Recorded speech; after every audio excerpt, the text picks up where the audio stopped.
In 1967, North Portland was a community that was highly populated by African American people. We saw concentrations of poverty, particularly for African Americans and other people of color, living in and around North Portland.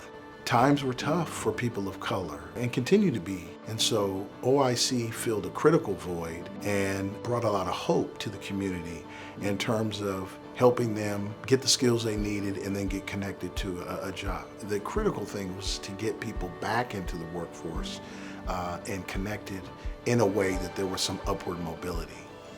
Rosemary Anderson was the first female executive director in the whole OIC network.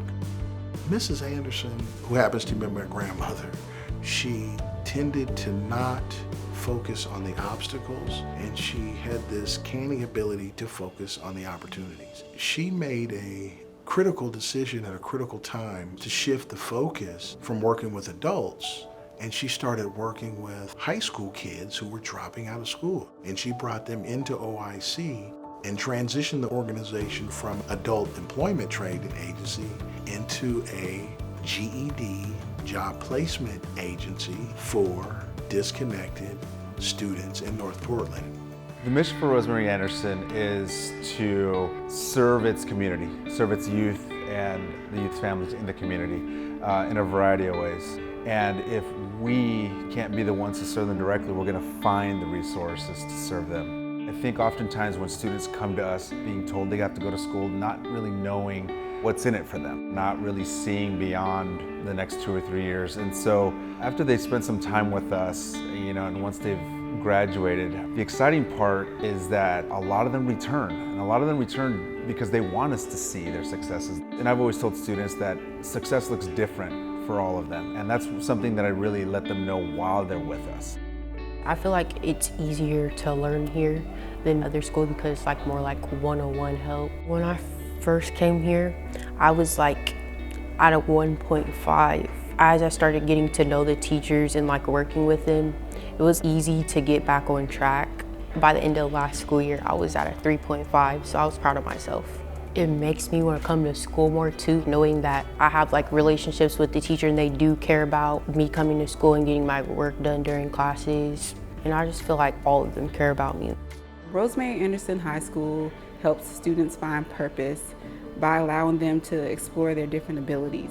The program offers a lot of support services, from tutoring to mentoring to help with job placement. It allows them to figure out, what am I good at and how can I contribute to the world around me.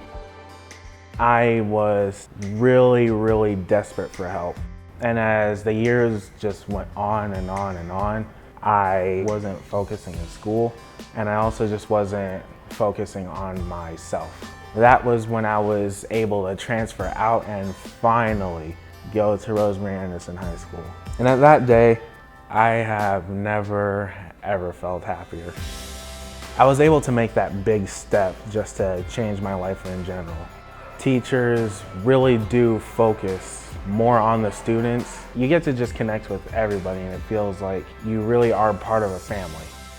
The future of Rosemary Anderson High School is bright.